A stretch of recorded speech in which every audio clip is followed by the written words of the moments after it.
Olá, criatura, vídeo aqui no canal Inventa Línguas, nosso vídeo semanal aí, voltando aí a gente fazer vídeos semanais.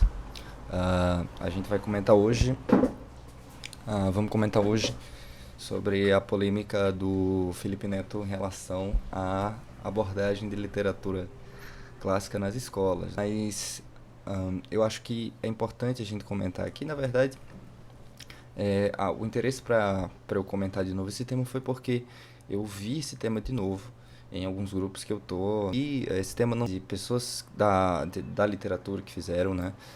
Vídeos sobre, pessoas da educação, professores que comentaram isso aí, né? Do Felipe Neto. E eu como estudante, né? Como pessoa formada em letras. Opa. E eu como formado, aluno, graduado em letras, eu assim me vi um pouco na obrigação de comentar, né? Então eu vou aqui abordar alguns pontos da fala do Felipe Neto.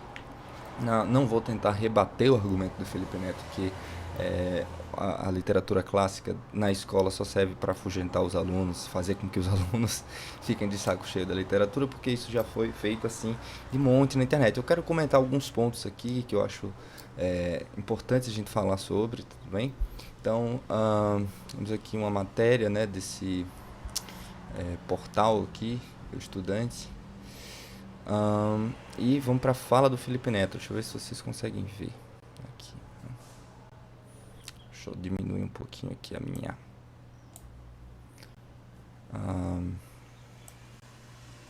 Então aqui, né? O Felipe Neto falou: forçar os adolescentes a lerem romantismo e realismo brasileiro é um desserviço das escolas para a literatura.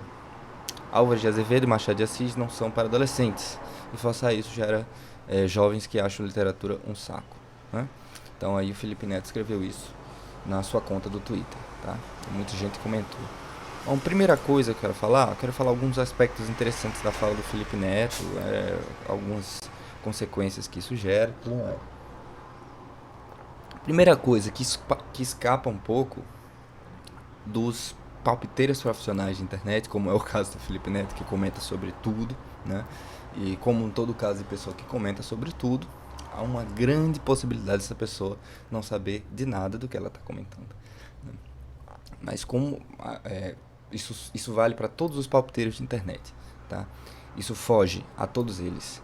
Antes do palpite da internet ou antes de qualquer opinião de bar, né, que chega na internet, né, a gente tem discussões dentro da área, né, profissional, digamos assim, ou técnica daquele assunto, que vem muito antes da internet e está muito maior, está muito mais difundida e é muito mais complexa do que parece.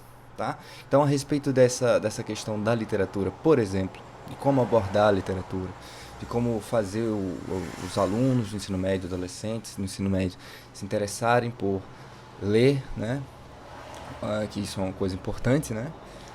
Já já a gente fala um pouco mais sobre isso, mas isso é uma discussão que vem muito antes da discussão que está aqui na internet, tá? Então tem gente especializada nisso, professores debatendo isso, tá? Professores que sugerem dentro da academia metodologias diferentes, pessoas que estão pensando formas de abordar a literatura, seja clássica, seja não clássica, seja contemporânea, literatura juvenil, literatura mais de entretenimento, né? Seja qualquer tipo de literatura, vocês saibam, vocês que não porventura não saibam, né? Principalmente as pessoas que estão ligadas nesse palpiteiro da internet, nesses palpiteiros de internet, há sempre uma discussão que vem antes de chegar aquele currículo das escolas, né? Há toda uma discussão a respeito do que é necessário para se colocar no currículo ou não, o que pode ser considerado um assunto importante para ser tratado durante o ensino médio. Então, tudo isso, antes de chegar no livro didático, antes de chegar no aluno, tem toda uma pesquisa por trás disso, seja pesquisa de fato de base, com pessoas do mestrado, pessoas do doutorado que trabalham diretamente com educação ou com literatura, que tentam testar algumas técnicas novas que eles porventura venham a, a idealizar, né?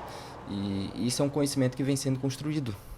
Fora isso também, tem discussões de dentro da academia, por exemplo, eu como aluno de letras, que tive aula de literatura, e tive aula de literatura com também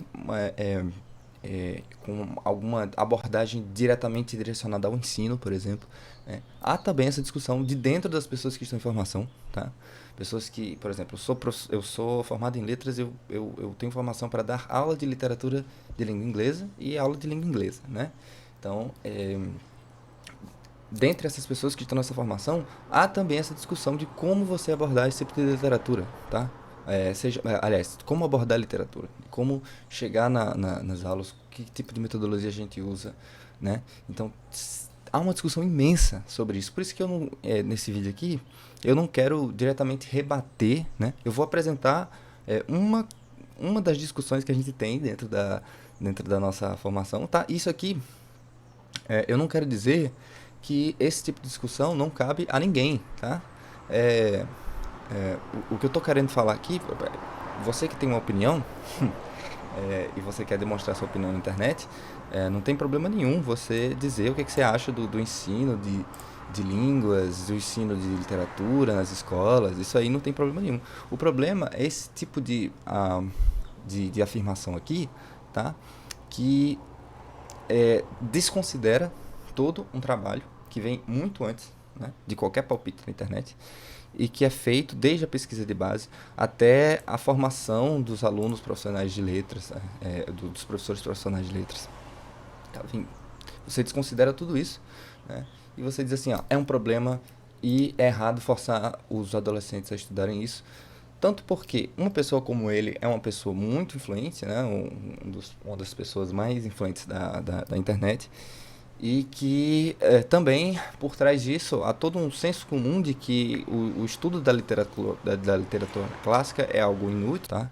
Então, eu não estou dizendo que se você dá uma opinião sobre o tipo de ensino que é colocado nas escolas está errado, porque a gente sabe que tem vários problemas, tá? O ensino, não só de literatura, mas o ensino básico no Brasil, seja ensino médio, fundamental, tem vários problemas. Mas a questão não é essa. A questão é você apontar os problemas, né, pontualmente, discutir isso na internet, discutir possibilidades de solução é uma coisa. Esse tipo de comentário aqui desconsidera todo um debate que está acontecendo há muito tempo, né? E a gente sabe que o conhecimento é uma construção. O conhecimento ele vem desde essa pesquisa de base, toda essa discussão acadêmica, até chegar nas metodologias que tentam aplicar isso aí, né? Seja de linguística aplicada, seja de literatura especificamente, testando possibilidades dentro da escola, né, até chegar no livro didático, até chegar na sala de aula, né, e a gente sabe que essas discussões, por exemplo, sabe lá, não sei quando o Felipe Neto fez o ensino médio, pode ser que nem existia antes, entendeu? Essas discussões sejam muito novas, né, pode ser que essas discussões sejam muito novas, talvez que eu tenha tido uma formação diferente, né, então isso demora um pouco para chegar, não é assim, desse jeito, tão rápido, entendeu? Do tempo de palpite da internet.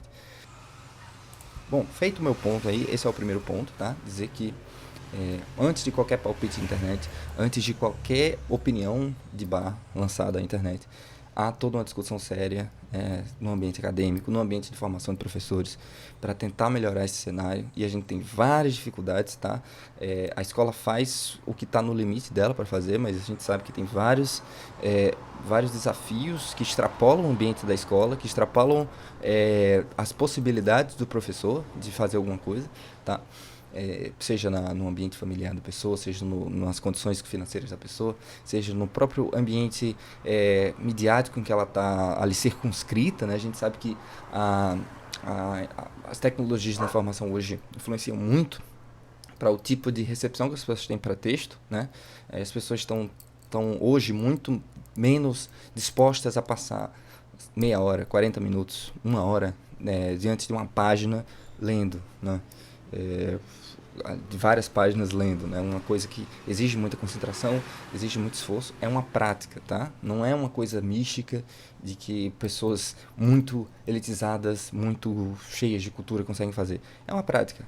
e ela tem que ser estimulada, e a escola, eu acho que é o lugar que hoje tem o maior desafio de fazer isso e a maior obrigação de fazer isso. Tá?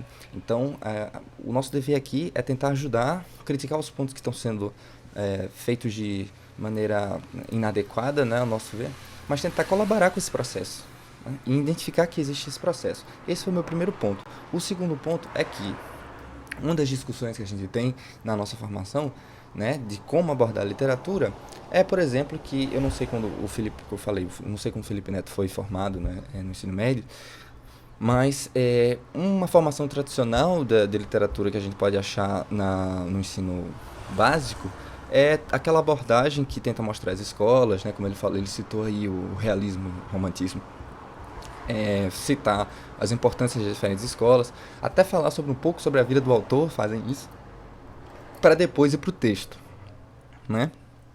E uma das discussões que a gente tem é que tal a gente abordar o texto antes? Que tal a gente ler o texto, né? Porque o texto, né, seja na aula de português, na aula de literatura, enfim, né, ele vem muito depois daquilo que é exigido dele, né? Então, as questões sobre o texto, elas deveriam vir depois do texto, né? O texto em si ele deveria ser fruto da apreciação do aluno e do entendimento do aluno, né? E não o texto está a serviço de alguma questão de vestibular ou do entendimento histórico de alguma coisa, né? Porque esse tipo de coisa também fica parecendo muito encheção de saco para o adolescente também, né? Você lê um texto porque ele tem relação com tal elemento histórico de tal época, não sei o que lá. Isso, apesar de ser importante, tá? Não estou dizendo que não é importante. Isso faz o texto ficar um pouco mais chato, com a aparência de mais chato pro adolescente. Então, uma das discussões que a gente tem é que tal a gente ler o texto primeiro, discutir o texto, ir a fundo, e depois a gente falar sobre o que o autor fez na vida dele, né? Como é que essa obra influenciou tal movimento literário, tal escola e tudo mais, né? Esse é um tipo de discussão. Mas veja só, tá? Esse é um tipo de discussão que cabe às pessoas que estão em formação, e cabe a elas também aí testando esse tipo de possibilidade, né? Eu não sei se o Felipe Neto já deu aula, como é que é muito diferente, tá? Esse tipo de discussão é muito diferente. Na minha formação eu tive a oportunidade de ler um texto realmente, por exemplo, a gente leu Shakespeare, não no meu ensino médio, né? Nas aulas de inglês, não o Shakespeare do Middle English lá, né? Do pré-moderno, né? Pode-se dizer assim, mas uma adaptação do Shakespeare, e foi muito legal. A gente viu é, o, o, o- a gente leu o texto em inglês mesmo, mas uma adaptação, mas em inglês. Falou sobre a história, falou sobre os personagens, viu uma adaptação para cinema, né? E depois a gente falou sobre essas coisas a respeito da história, como o Shakespeare está relacionado a essa fundação do inglês moderno, né? A influência da literatura do Shakespeare, né? Para várias cópias que vêm depois das histórias do Shakespeare, vários clichês que vêm depois, né? Então por isso que ele é um clássico, né? Ele vira uma coisa que é quase modelo para muitas outras coisas que vêm depois dele, né? E diferencia o clássico da imitação é essa coisa, né? O clássico do clichê, né? O, o, o Romeu e Julieta é um clássico, né? As comédias românticas, né? Que tem muita comédia romântica que é baseada, por exemplo, na Megera Domada, né? Na Megera Domada, no Romeu e Julieta, nos filmes de romance e tudo mais. Esses são clichês, mas o Shakespeare é clássico porque ele funda esse tipo de narrativa, né? Então, essas coisas importantes são importantes e os alunos precisam saber disso, né? Porque é, a escola, a universidade, a instituição de ensino, ela funciona como preservação e reprodução de um conhecimento que é muito valioso para a sociedade. As pessoas têm que ter acesso a isso, principalmente as pessoas não tão abastadas na sociedade, né? É extremamente importante que as pessoas tenham acesso a esse tipo de conhecimento para se emancipar como cidadão e tudo mais. Mas o texto, a aula de literatura, né? Essa discussão, lembrem-se, essa discussão que está dentro da nossa formação, né? O texto precisa vir antes, né?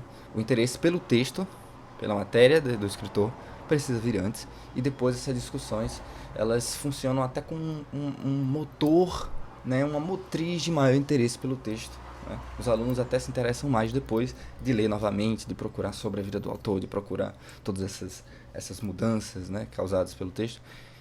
mudanças históricas, enfim, tudo mais, tá? Então, esse aqui é o meu segundo ponto, né? Esse tipo de discussão que a gente está fazendo, vocês vejam que é muito mais complexo, né? É muito mais, tem muito mais aspectos aí que escapam desse tipo de opinião rápida, de palpite da internet, né? Terceira coisa é o seguinte, por que é interessante ler um clássico, né? Eu vejo muita gente aí nos grupos que eu tô compartilhando o texto, porque ler os clássicos do Calvino e tudo mais, tá?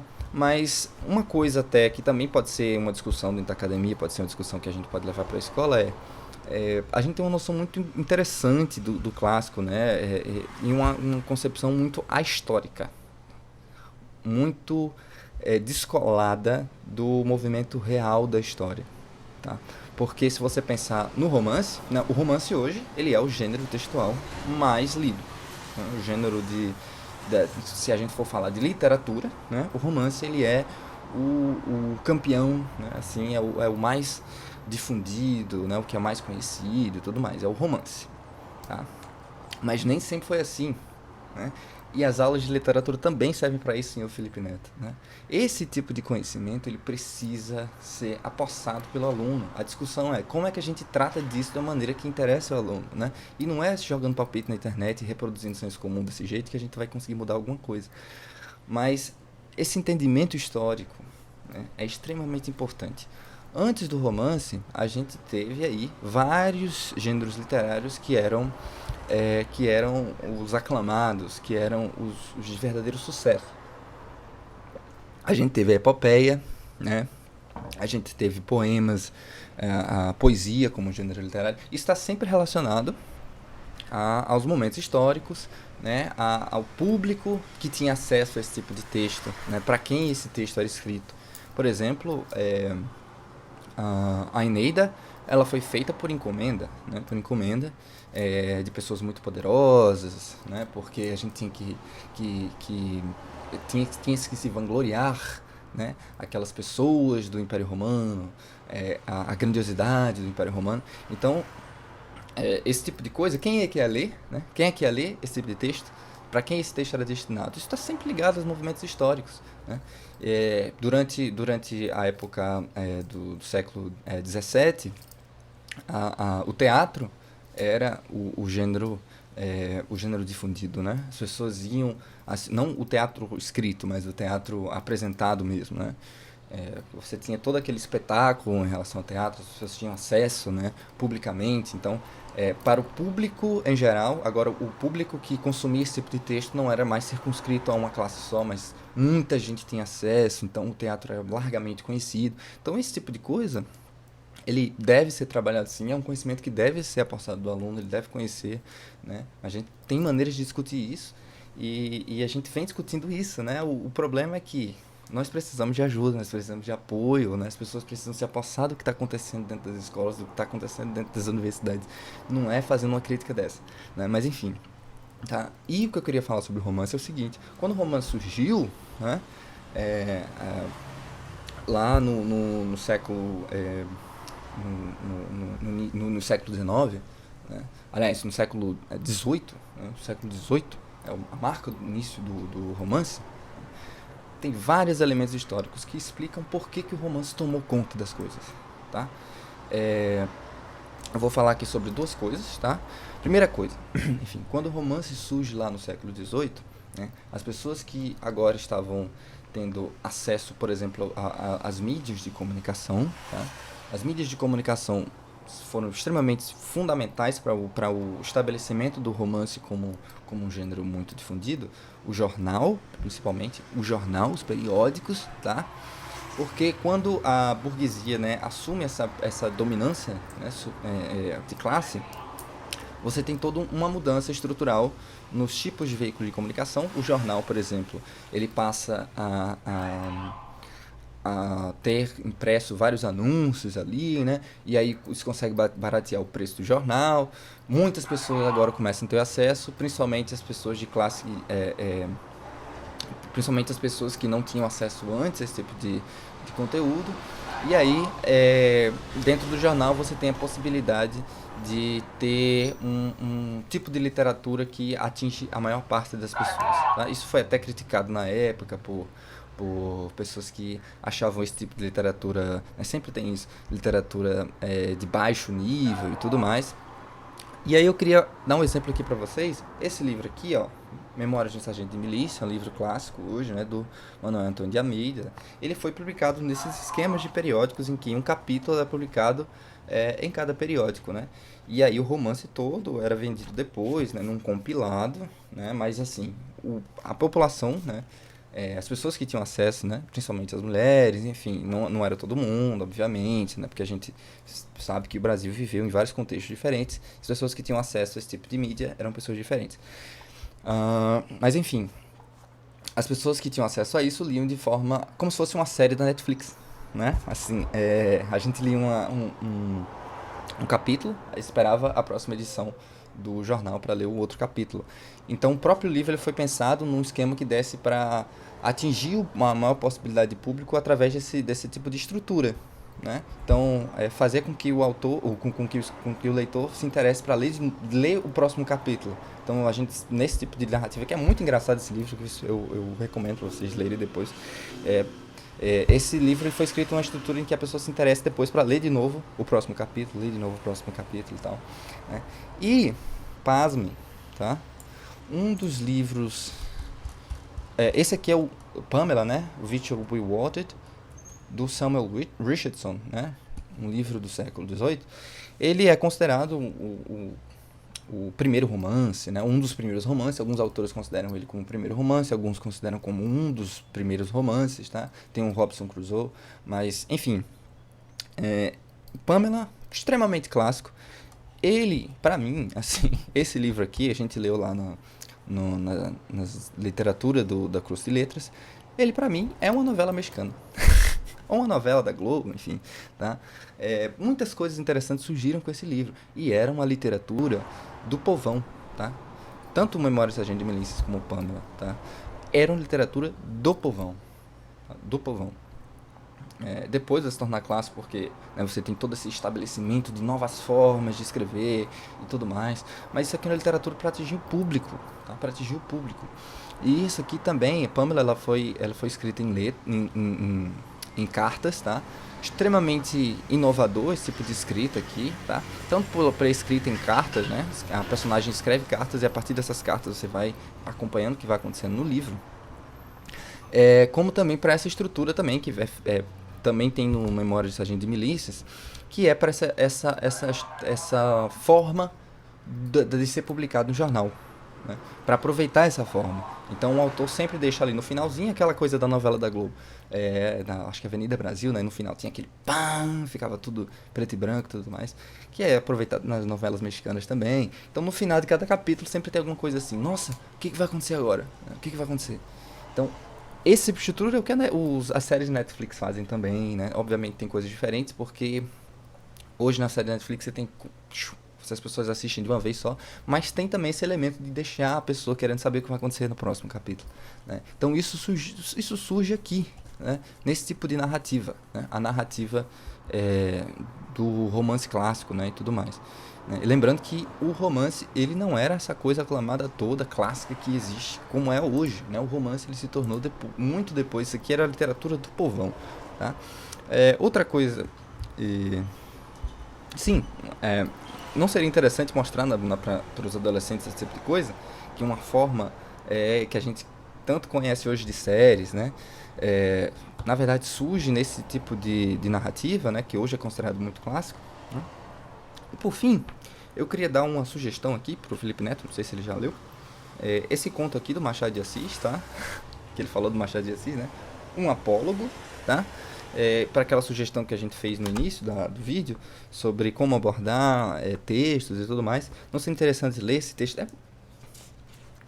2 páginas. 2 páginas. Esse texto aqui é sobre uma agulha e um novelo de linha.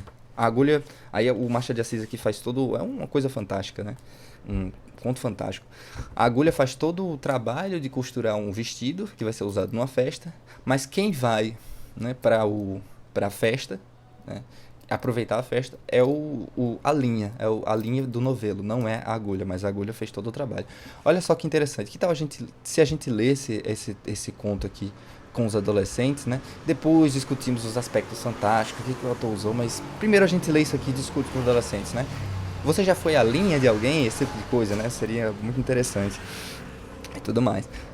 Outra coisa é que esse livro aqui, né, hoje considerado também muito clássico, né, 1984, ele é um livro extremamente acessível. Eu não sei, eu gostaria de falar isso para as pessoas. Eu não sei, sinceramente, por que as pessoas leem Jogos Vorazes. Não dizendo que vocês que leem Jogos Vorazes, vocês são menos capazes, não sei o que lá, não. É porque esse livro aqui, ele é um clássico, tá? E a mesma coisa serve para o Machado de Assis, tá? Um pouco...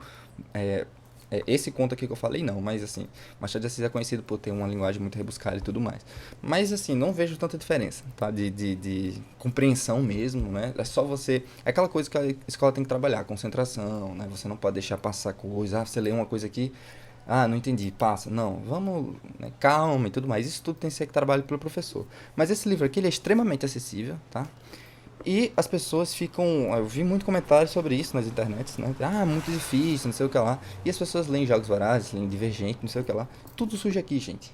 E assim, é uma cópia, pra mim, é uma cópia mal feita desse livro. Esse livro aqui, para adolescentes, é incrível, né? Você falar sobre distopia, falar sobre ditadura e tudo mais. Isso que interessa muito. Quando eu era adolescente, me interessava muito por essas questões, principalmente hoje que a política está cada vez mais enfervescida, né? O debate político cada vez mais enfervescido. Então, há livros que não são essas coisas todas também, né? Há livros que não são essas coisas todas, de dificuldade de você entender e tudo mais, tá? Então, era isso. Alguns aspectos da fala, não sei se o vídeo ficou é, é, é, muito confuso, mas isso que eu queria falar. Eu não vou rebater o comentário do Felipe Neto, porque eu acho que não cabe a mim, tá? Cabe às pessoas que estão discutindo isso, de verdade. Só queria apresentar como é perigoso esse tipo de crítica quando a gente faz, quando a gente desconhece esse tipo de debate que está acontecendo, né? Por exemplo, eu apresentei várias coisas aqui para vocês que provavelmente vocês não sabiam, dentro da academia, dentro das escolas e tudo mais. Então a gente tem que conhecer para a gente fazer uma crítica. A crítica é válida, lembrem-se, não estou impedindo ninguém de fazer crítica como isso está sendo abordado, mas lembrem-se que a instituição de ensino, escola, a instituição de ensino, universidade, ela preza por uma reprodução de conhecimento e de uma conservação do conhecimento feita a muitas lutas, né? A gente tem autores brasileiros que são incríveis. O Machado de Assis mesmo, ele é reverenciado pelo Woody Allen. Eu acho que teve uma entrevista aí com o Bial, que o Woody Allen falou do Machado de Assis, que ele era um gênio e tudo mais. Um dos livros favoritos do Woody Allen, inclusive, é o Memórias Póstumas de Brás Cubas. A gente tem, assim, o Machado de Assis é uma genialidade em comparação, assim, com Dostoiévski, que às vezes até melhor, algumas pessoas dizem, né? Então, esse tipo de coisa, ele tem que ser apossado sim do aluno do ensino médio, tem que ser apossado, porque eles não vão ver depois, né? Não é todo mundo que faz universidade para fazer letras, tá? Então esse tipo de conhecimento não é ler todos os livros, mas conhecer essas coisas, né? Conhecer, ler os textos, seja um conto, seja outra coisa, né? Seja uma novela, uma coisa mais rápida, mas isso é elemento central da cultura do nosso país, né? E deve ser levado, né, com as pessoas. Então, é isso, foi esse meu comentário. Desculpe pelo vídeo ficar muito longo. Até mais, tá? Sigam aí o nosso canal, vídeo toda semana, se inscreva, compartilhe, manda esse vídeo para quem se interessar pelo tema. E é isso, tá? Obrigadão.